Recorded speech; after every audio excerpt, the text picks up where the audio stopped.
it's interesting, though. So the one thing about Shildt, and the only reason we're talking about, he's on TV right now, and we don't want you to leave us to go there, or if you do, you can just put on closed caption. It's a situation. It's like, I wonder when he'll manage again. He certainly warrants another opportunity. Now, am I right about this? The only job, are there two jobs available? No, the Mets hired someone, didn't they? They haven't hired a manager. They hired a general manager. Well, the Mets job is open. I don't think the Mets owner would look at Shildt as a guy who would play well in New York, which is stupid. But that's just, that's how it goes. Part of it. It's all image and all that stuff. And the Oakland A's are looking for a manager, but, they're about to just start selling off everything. I don't know that that's a job he wants. At this point, anybody that, like, even if I was thinking about a job and they said, hey, you want to come manage Oakland? I go, nah, I think I'll stick around where I'm at. Because to your point, that's about ready to get real ugly, I think. And he'll get paid, well, the guaranteed money. Yeah. But the other part of this is that Shildt, when he was fired by the Cardinals, let's take it from the national standpoint, right? And even for the most part, the local reaction, which is like, well, why did they do that? It's not like he was my favorite guy ever, but yeah, he was doing a good job. Look what he did with the defense. Look what he did with the pitching. Look what he did with the base running, Shildt came through. He did, he only won playoff round, and actually the postseason really, really got bad, starting with that NL Championship Series in 2019. But the point is like, you hire a guy, he did a good job overall. He really did. And he comes from a winning background, winning organization. So if you're a team out there, maybe for 2023, of course, or maybe in the middle of next season, who knows? Shilt's got to be a guy on your list. He's got to be high on your list. And I would hope the next time he gets a chance that he'll be better in terms of projecting messages to, the fan base, right? Yeah, I agree with that. He really needs to do it, because most people just want good, straight, honest talk. Idiots want the manager to throw things and curse and put on a show every single night. That's stupid. They don't do that. And the ones who do lose all of their credibility with their players. But Shildt certainly, and look, it's a big part of the job, whether people want to admit it or not. There's more media responsibility, in effect, communicating with the public responsibility than ever before. And with all the social media, and with all the Zoom conferences, with all these different ways to communicate, it's definitely a big part of the job. It just is. He can get a lot better at that. Now, he's a nice guy. He's accessible. That's a big part of the battle. But depending on the city, you can't do what he did here. And what he did here actually got on his boss's nerves, too. You can't just put on a smiley face all the time. And when your team is just really playing bad baseball, you can't walk out there every night on the Zoom and basically tell people who buy tickets and watch the games, which drive up the TV ratings, which is also of value to the franchise. You cannot tell people that they didn't see what they just saw, because that's how you make people angry. And if he would, he would try to take that act in any number of cities, he would just be devoured. See, I think New York would be one of those cities. He'd get himself in a lot of trouble there. And he was able to slide by here because he was very smart about playing the local media. Very, very smart. Mm-hmm. But this is a different kind of town. A lot of places would have been like, oh, come on, man, knock it off. Just can you tell us what you really think? Come on, stop it. I mean, but from a baseball standpoint, he really warrants another job. Now we'll see if he gets another job, but he will. But when and with whom? And can he be selective? Can he afford to wait and wait and wait? Does he become a coach? Does he become a bench coach? Point. I don't think there's any harm at this point in sitting out a year based on what's left, what we just spoke of. But next year, he's got to be on a staff somewhere after next year. Yeah. Because, and maybe somebody will come knocking on that door right before spring training and say, hey, you want to come be part of what we're doing for whatever reason. I mean, there's that part. But yeah, I just wonder what coach openings are there, but he could be hired to serve in an advisory capacity, or there's all kinds of ways you can hire a good baseball man. Yeah.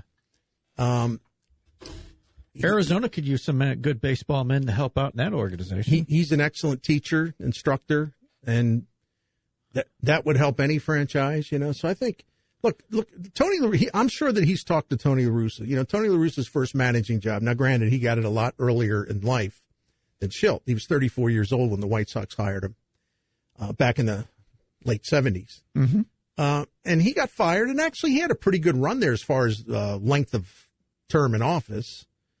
But he gets fired in, I think it was 86. I think it was 86 during the season. If I'm off a year, forgive me. It might be 85. But he gets fired, and it jolted him. And La Russa told me many times, he really had a hard time dealing with that.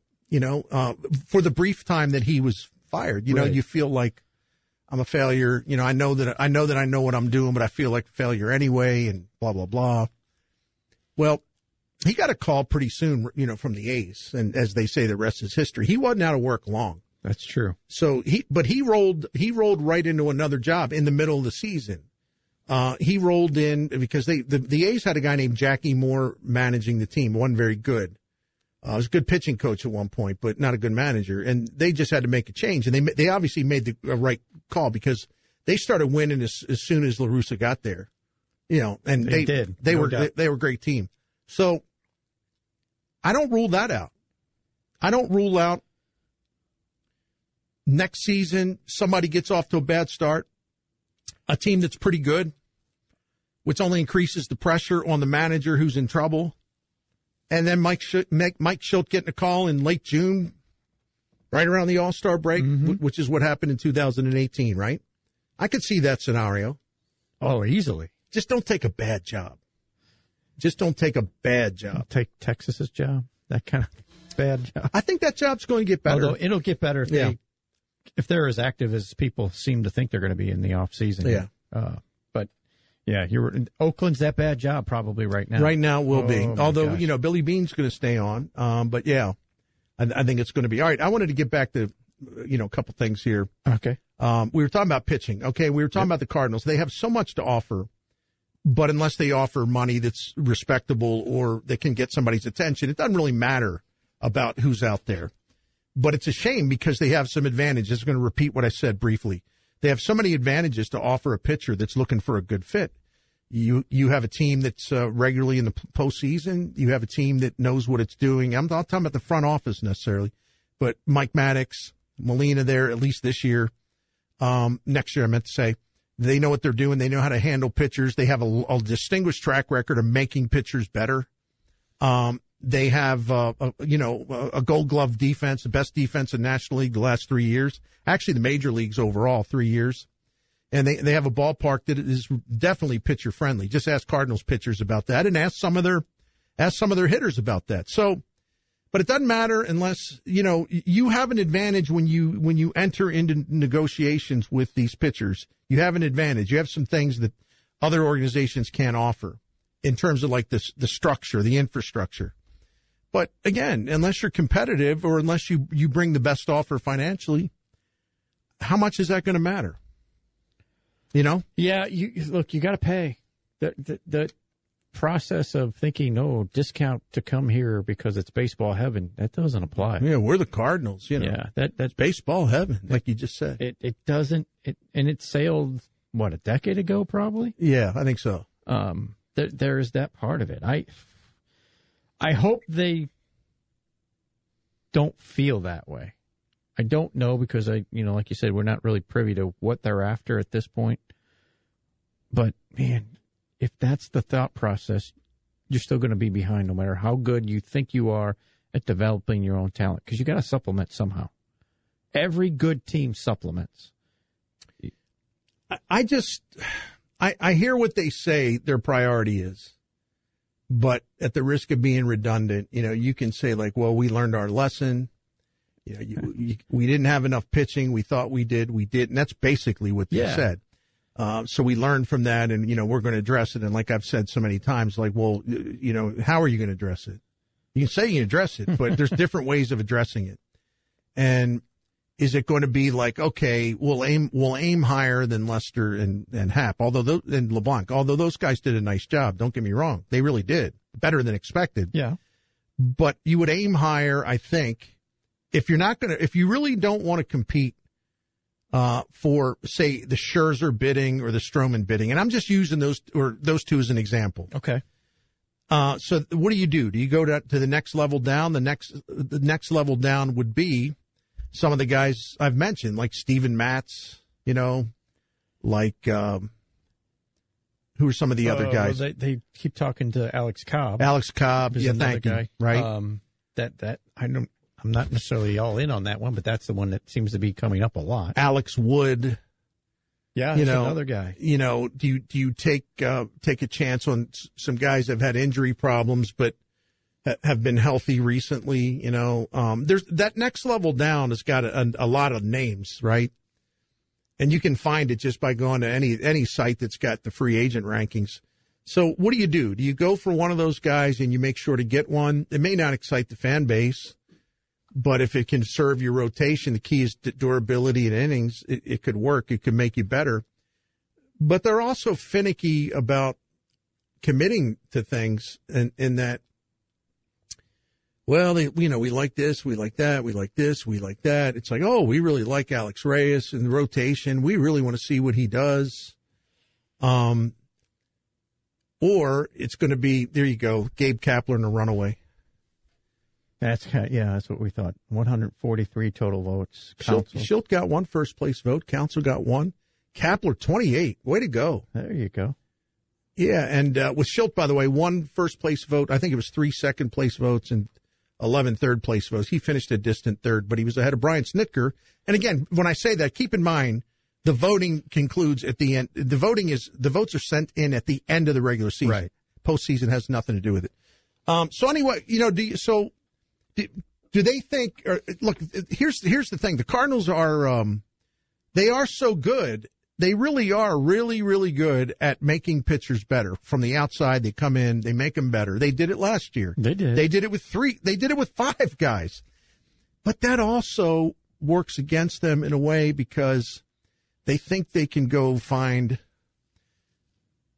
anybody you could name who's not top tier free agent, and it's just like, well, they can spend less money. There's no need to spend $25 million a year.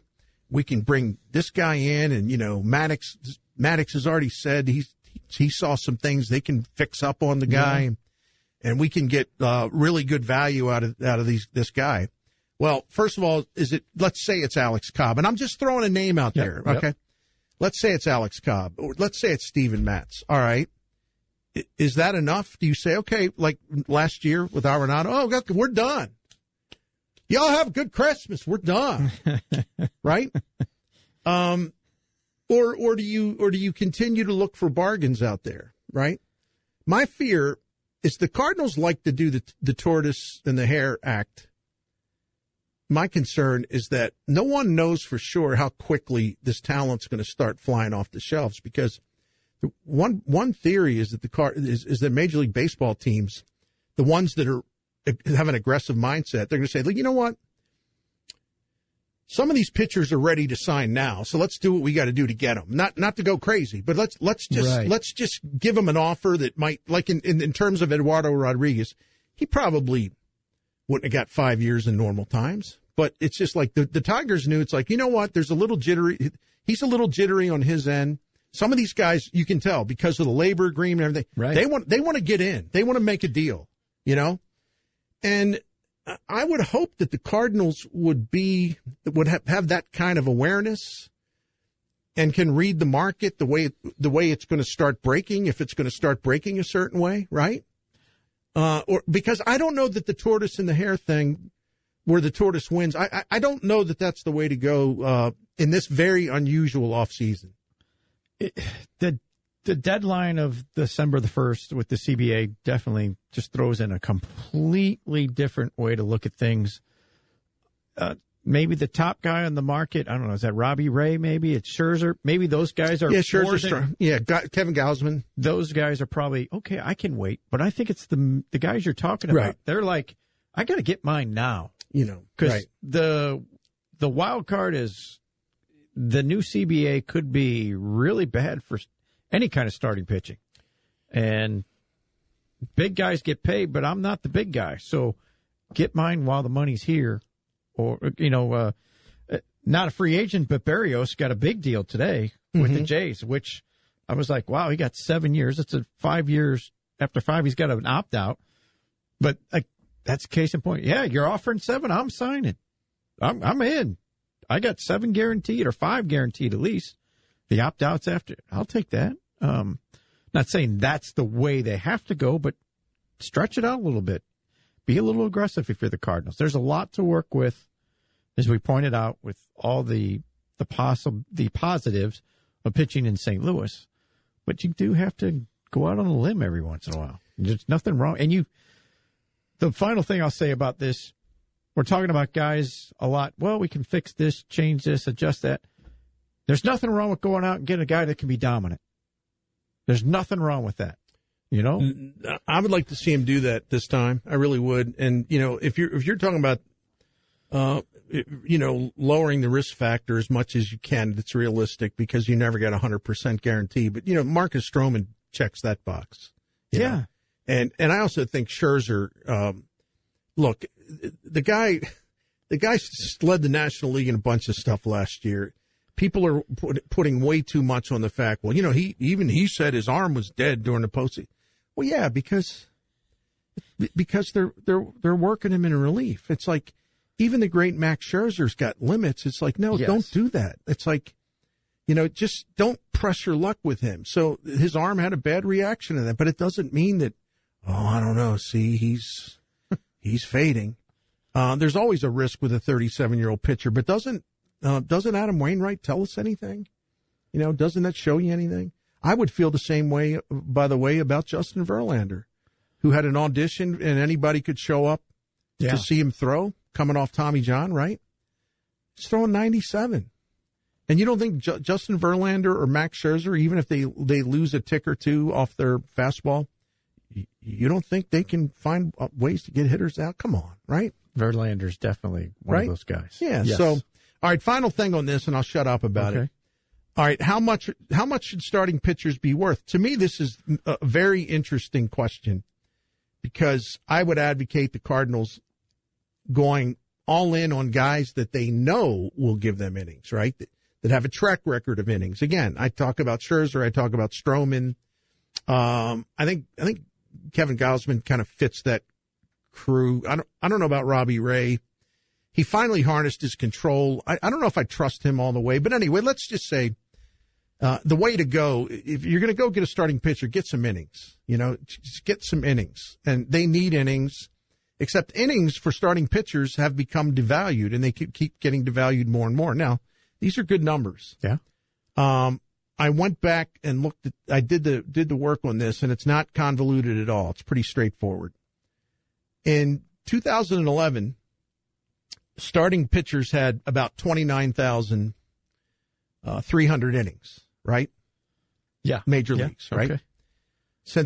It started to go down a little bit, but since 2015, the start of the 2015 season, the number of innings supplied in the entire majors by starting pitchers has gone down every year. 15, 16, 17, 18, that 19. makes sense. Yeah. Not 20's different, 21. It keeps going down, right? So in 2021, this past season, the number of regular season innings covered by starting pitchers was just under 5,000 innings fewer than 2011. Wow. I mean, that's a lot, isn't it? That is a whole lot. So when we talk about, well, that's a reasonable price, pay this, but the market price is the market price. But this is coming at the same time where major league teams are devaluing starting pitching because they're relying more on bullpens. Now, here's the startling stat. In 2011, major league starting pitchers covered 67% of the total innings pitched. What year again? 2011. Oh, okay. All right. This past season, they covered 57% of the total innings pitched. So I guess my question is, you got to compete in today's marketplace with today's prices. I get it. But you're really not getting you're not getting what you paid for in terms of the one basic requirement that's always been there until recently, which is like we need some guys to give us innings.